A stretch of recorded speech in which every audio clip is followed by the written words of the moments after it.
Assalamualaikum warahmatullahi wabarakatuh. Nama saya Bayu, NPM 121 2018 027 kelas akuntansi A. Ingin mempresentasikan tugas auditing 2, yakni tentang tugas program audit PT Pertamina Persero. Pertama, sejarah KAP Purwantono, Sungkoro, dan Surja. KAP Purwantono, Sungkoro, dan Surja merupakan salah satu kantor akuntan publik terdepan dan terbesar di Indonesia, dengan afiliasi Ernst Young A dan Y, yang juga dikenal sebagai salah satu dari 4 besar firma jasa profesional di dunia. Kualitas dan kompetensi KAP Purwantono, Sungkoro, dan Surja juga telah diakui secara global. Untuk selanjutnya ada sejarah PT Pertamina Persero. Kemampuan PT Pertamina yang mumpuni ini dibangun di atas fondasi yang solid dan sejarah panjang perusahaan dalam mengawal terwujudnya kemandirian energi nasional. Sejarah mencatat bahwa eksistensi Pertamina dibangun sejak sekitar tahun 1950-an, ketika pemerintah Republik Indonesia menunjuk Angkatan Darat yang kemudian mendirikan PT Eksploitasi Tambang Minyak Sumatera Utara untuk mengelola lading minyak di wilayah Sumatera. Kemudian perusahaan tersebut berubah menjadi PT Perusahaan Minyak Nasional, disingkat Permina, pada tanggal 10 Desember 1957 yang hingga kini diperingati sebagai hari lahirnya Pertamina. Untuk selanjutnya ada definisi auditing, bukti audit, dan proses auditing.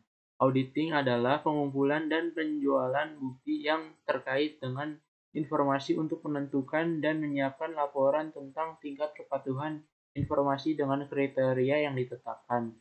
Yang kedua, bukti audit, atau yang lebih sering disebut dengan audit evidence, merupakan segala macam bentuk informasi-informasi penting yang dapat digunakan oleh auditor sebagai dasar acuan dalam memberikan opini mereka. Yang ketiga, proses audit adalah serangkaian tindakan dan prosedur untuk mengontrol organisasi. Proses ini bertujuan untuk menguji dan membuktikan bahwa proses dilakukan secara efektif dan mengikuti mekanisme kontrol yang sesuai. Proses audit. Dalam hubungan kerja ini tidak ada hubungan afiliasi antara auditor dan direksi atau dewan komisaris pemegang saham perusahaan. Selain melaksanakan audit umum atas laporan keuangan konsolidasian PT Pertamina Persero untuk tahun buku 30 Desember 2019, KAP Purwantono, Sungkoro, dan Surja juga memberikan jasa penugasan lain dan termasuk biaya dalam audit, yakni 1. Audit umum atas laporan keuangan konsolidasian PT Pertamina Persero tahun buku 2019. Yang kedua, audit atas kepatuhan terhadap peraturan perundang-undangan yang berlaku dan pengendalian internal PSAK 62 untuk tahun yang berakhir 31 Desember 2019. Yang ketiga, prosedur yang disepakati atas laporan hasil evaluasi kinerja PT Pertamina untuk tahun yang berakhir 31 Desember 2019. Yang keempat, prosedur yang disepakati atas laporan kegiatan penerapan prinsip kehati-hatian dalam pengelolaan utang luar negeri korporasi non-bank PT Pertamina Persero untuk triwulan 4 tanggal 31 Desember 2019. Yang kelima, menerbitkan manajemen letter atas laporan keuangan konsolidasian PT Pertamina Persero dan anak perusahaan termasuk manajemen letter terhadap anak perusahaan PKBL dan dana pensiun Pertamina untuk tahun buku yang berakhir 31 Desember 2019 yang menekankan pada efektivitas pengendalian internal. Yang selanjutnya ada seleksi audit. Pada tahap ini, auditor melakukan pemilihan auditi yang dilakukan audit melalui perhitungan besar risiko yang terdapat pada setiap calon auditi yang mungkin terjadi. Calon auditi yang memiliki risiko yang paling besar akan ditetapkan sebagai auditi yang akan diaudit. Di bawah ini merupakan cara yang dilakukan untuk menentukan besar risiko yang terdapat pada calon auditi di PT Pertamina. Persiapan penugasan. Tahap ini merupakan langkah awal yang dilakukan dalam pengujian audit yang terdiri dari beberapa kegiatan, yaitu pertama penentuan tujuan dan ruang lingkup audit, yang kedua latar belakang informasi, yang ketiga penentuan tim yang ditugaskan, yang keempat komunikasi awal, yang kelima audit program pendahuluan, yang keenam perencanaan LHA, yang ketujuh penyiapan surat tugas. Untuk yang selanjutnya, survei pendahuluan. Survei pendahuluan ini dilakukan oleh auditor untuk memperoleh informasi awal yang membuat auditor familiar dengan auditi sehingga audit dapat berjalan lebih lancar. Pada tahap ini, auditor melakukan suatu komunikasi dan interaksi langsung dengan auditi untuk membangun kerjasama yang baik antara auditor dengan auditi. Monitoring.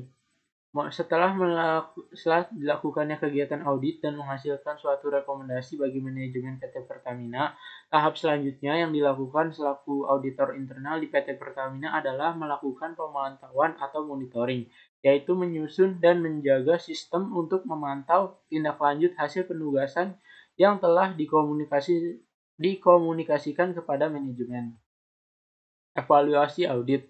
Pada tahap ini dapat dilihat efektivitas dan efisiensi audit, pendekatan audit yang digunakan, serta peran penting auditor pada audit yang telah digunakan. Kejadian.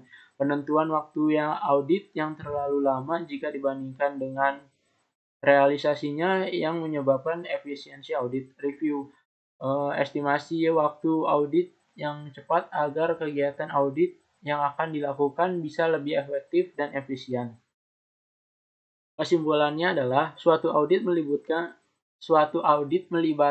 melaksanaan prosedur untuk memperoleh bukti audit tentang angka-angka dan pengungkapan dalam laporan keuangan. Prosedur yang dipilih bergantung pada pertimbangan auditor, termasuk penilaian atas risiko kesalahan penyajian material dalam laporan keuangan, baik yang disebabkan oleh kecurangan maupun kesalahan. Dalam melakukan penilaian risiko tersebut, auditor mempertimbangkan pengendalian internal yang relevan dengan menyusun dan penyajian wajar laporan keuangan entitas untuk merancang prosedur audit yang tepat sesuai dengan entitas.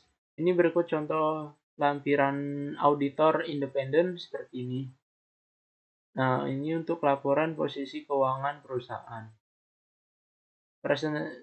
Sekian presentasi dari saya, kurang lebihnya mohon maaf.